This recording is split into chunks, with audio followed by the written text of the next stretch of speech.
Good morning বন্ধুরা। অনেক বেলা হয়ে গেল, অনেক বেলা। আসলে বাইরের প্রচুর কাজ ছিল, রান্নাঘর পরিষ্কার পরিচ্ছন্নের ব্যাপার ছিল, কাকে রাতে ঠিক মতো করতে পারিনি। তারপরে ফুল তোলা ছিল, ফ্রেশ হয়ে অনেক ফুল তুলেছি, অনেক ফুল ফুটেছে। তা ফুল তুলে আজকে বৃহস্পতিবার, কাজের চাপটাও বেশি আছে। সব সেরে টেরে এখন রান্নাঘরে আবার এলাম। একবার তো রান্নাঘরে এসে পরিষ্কার করে গেছি, আবার এলাম। এখন ভাত চাপাবো মানে রান্নাটা চাপিয়ে দেবো, কারণ রান্না বান্না শেষ করে করে আজকে নবমী, জগদ্ধাত্রী পুজো দিতে যাবো। অঞ্জলি দিব, আমি উপোস আছি। আর চা সকাল থেকে হয়নি, এই কারণে কর্তব্য ডায়ালিসিস করতে গেছিলেন রাত 3:30, মানে ভোর 4:30 কি 3:30 সময়। সেই সময় গেছেন, কারণ জগদ্ধাত্রী পুজোর জন্য রাস্তাঘাট বন্ধ থাকার পুজো অত ঘুরে যেতে হয়েছে। এই এলেন, তা ওনাকে চাটা দেবো আর তার সঙ্গে রান্নাটাও শুরু করবো। এইভাবেই চলছে।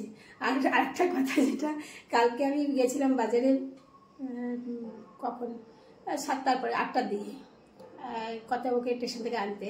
তো কোনো ফলের দোকান খোলা ছিল না, একটা ফল পাইনি, কিছু পাইনি। তো আজকে কর্তাবু বলছেন নাকি এখন চা ফা খেয়ে বেরোবেন, যদি পায়ে এনে দেবে মিষ্টি ফল টল, ঠাকুরকে দিতে হবে। তো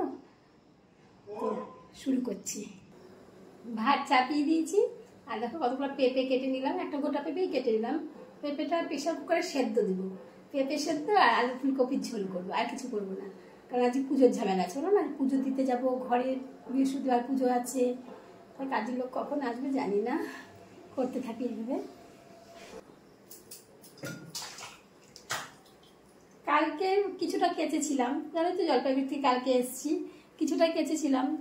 প্রচণ্ড বৃষ্টি ছিল, যাই হোক সেগুলো মোটামুটি শুকিয়েই গেছে। কিন্তু আজকে এখন কাচতে পারলাম, অনেক কাজই হলো, কিন্তু কিছুটা আজকেও কাচবো। দেখি কল পানি গেলেই কাটবে, দিকটা কাজটা এগিয়ে নিয়ে কাচাকুচি করতে যাব। এখনো ভালো মতো কথা বলতে পারছি, কারণ জগদ্ধাত্রী পুজোর মাইকের আওয়াজগুলো এখন আসে, এদিক থেকে একটা আসে, ওদিক থেকে একটা আসে। আর আমার এই রান্নাঘরে জানলা দিয়ে পুরো আওয়াজটা আসে, ওই তখন ঢাকের আওয়াজ। যাই হোক, ওই জন্য না কথাই বলতে পারি না, ব্লগ করতেও খুব অসুবিধা হয়।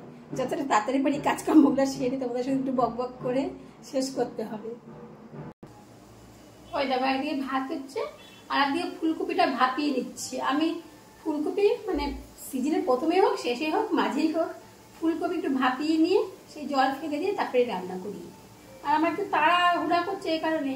অবশ্য আমি তাড়াহুড়া করে কি করবো, কত বই চা খেলে চায়ের সঙ্গে 5-6টা টোস্ট বিস্কুট দিয়ে দিয়েছি। তা এটাই খেয়ে ফ্রেশ হয়ে গেল, স্নান টান করে ডায়ালিসিসে গেছিলেন, যেটা খেয়ে নিয়ে তুমি আমাকে একটু ফলের ব্যবস্থা করো। তা দোকান খুলবে কিনা, জগদ্ধাত্রী পুজো না, এই মানে অসুবিধাটা, দোকানপাটগুলো ঠিকঠাক পাওয়া যায় না। হয়তো মেন বাজারে গেলে পাওয়া যাবে, গঞ্জের বাজারে, অত দূর ওখানটায় স্টেশন বাজারটা আমাদের একটু বেশি সুবিধা হয়। তা উনি যাবেন, রেডি হচ্ছে, যদি একটু ফলগুলো এনে দিতে পারে। আমি স্নান করে আগে মা জগদ্ধাত্রীর পুজোটা দিয়ে আসবো, দিয়ে এসে তারপরে মনে হয় ইসে করবো, কি ঘরের লক্ষ্মী পুজো। নিমন্ত্রণ আছে, আমার মনে হয় যাওয়া হবে না। এই দেখো, বড়িগুলো ভেজে ফুলকপি ঝোল করবো। আমার ছেলে ফুলকপির ঝোল বড়ি দিয়ে ভীষণ ভালোবাসে, পেঁপে সিদ্ধ খুব ভালোবাসে। নিরামিষ করছে যেন ওর পছন্দের জিনিসগুলোই করছি। আর যেহেতু অল্প একটু রান্না, অল্প রান্না 2 পদ মধ্যে, তো ওই জন্য ওর পছন্দেরটাই করছি। 10টা বাজেনি, রান্নাটা হয়ে গেল। রান্না তো সামান্য, গরম গরম ভাত নামালাম, পেঁপে সেদ্ধ দিয়েছি, আর এই আলু ফুলকপি বড়ি দিয়ে ঝোল। কি জোর মাইকের আওয়াজ আসছে, আর কথা বলতে পারছি না। শুনতে পারবে কিনা আগের কথাগুলো। এই যে ফুলকপি ঝোল আর পেঁপে সিদ্ধ আর ভাত করেছি। এখন আমি রান্নাঘর পরিষ্কার করে একটুখানি কাচাকুচি করে স্নান করতে ঢুকবো। আর কর্তাবু চলে গেছে বাজারে, আমার মনে হয় স্নান করে আস্তে আস্তে উনি চলে আসবেন। আমার কাজে দিদি চলে আসলে আরও ভালো হয়, তাহলে ঘরগুলো মোছা হয়ে যাবে। আমি ঘরের পুজো দিব না, আগে বিশেতে যাবো, আগে বুঝতে পারছি না। সব পুজোটা আমার বাড়ির সামনে, ওটা একটু বেলায় পুজো হয়, তাই ওই জন্য হাতে সময়টা পেলাম। অন্যান্য জায়গায় তো অঞ্জলি চলছে এখন 10:30 আমাদের সব জায়গায়, 10:30 11টা আমাদের অঞ্জলি শেষ হবে। আর আমাদের এখানে যে পুজোয় বসবে যে 11টায়, যার জন্য হাতে একটু টাইম আছে। তো এখন রাখি, এইবার কাজ, ছোটাছুটি কাজ। এখন কর্তাবাবু বাজার করে নিয়ে আসলো, ঘরে মুড়ি ছিল না, 1 প্যাকেট মুড়ি নিয়ে এসছে। আর এর মধ্যে সন্দেশ, ফল টল সমস্ত কিছু আছে। না, আমার বিশাল উপকার হলো। আমার স্নান হয়নি এখন, আমি কাচাকুচি করছিলাম। এইবার রান্নাঘর পরিষ্কার করে স্নান করতে যাব, গিয়েই আমি চলে যাব পুজো দিতে মণ্ডপে না, একটা বাড়িতে গ্যারেজে হয় একটা, যাই হোক ওখানে পুজো দিতে যাব। তারপরে এসে লক্ষ্মী পুজো করবো, কারণ লক্ষ্মী পুজো করার আর টাইম নেই। তো আমি পুজো দিতে যাচ্ছি, সব কিছু জোগাড়যন্ত্র করে নিয়ে গেছি। লক্ষ্মী পুজোটা দেখাইনি, জোগাড় করে রেডি করে রেখে গেলাম। এসে পুজো দিব। আর পাগলি মতো মাথাটাও আঁচড়াইনি, সিঁদুরটা পরে নিয়েছি, লিপস্টিক পরে নিয়েছি, কাজল তো কালকে পরা ছিল। আসছি পুজোর ওখানে গিয়ে একটু ঠাকুর দেখাবো। এই দেখো আমাদের পাড়ার ঠাকুর। এখানে চলে আসলাম পুজো দিতে।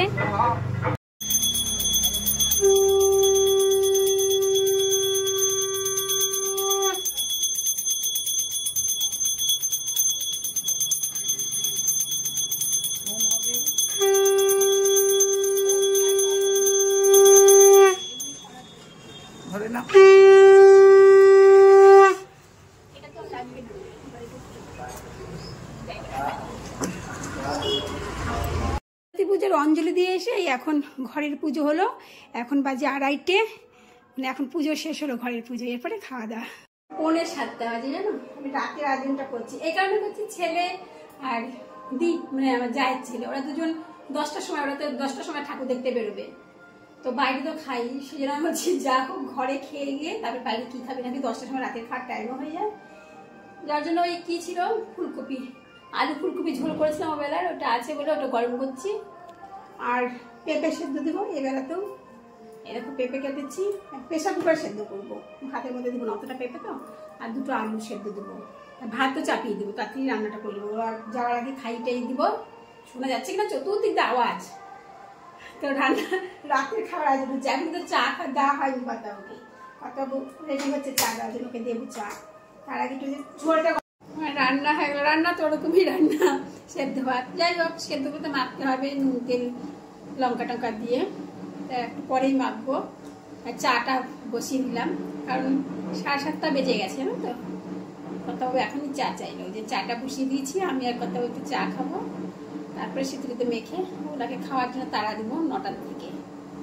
তো আজকে ভিডিওটা অবধি শেষ করলাম, অনেকটাই বড় হয়ে গেছে, তবে ভিডিওটা অনেক ভালো হয়েছে আমি মনে করছি, কারণ আজকে পুজো দিতে গেছি, আমার মনটা খুব খুশি, মানে অঞ্জলি দেওয়া হলো, ঘরেও বৃহস্পতিবার পুজো হলো, পুজো আর্চা হলে পরে মনটা খুব ভালো থাকে, তো মনটা বেশ খুশি খুশি আছে। তো আজকে এখানেই শেষ করছি, টাটা, সবাই ভালো থাকবে।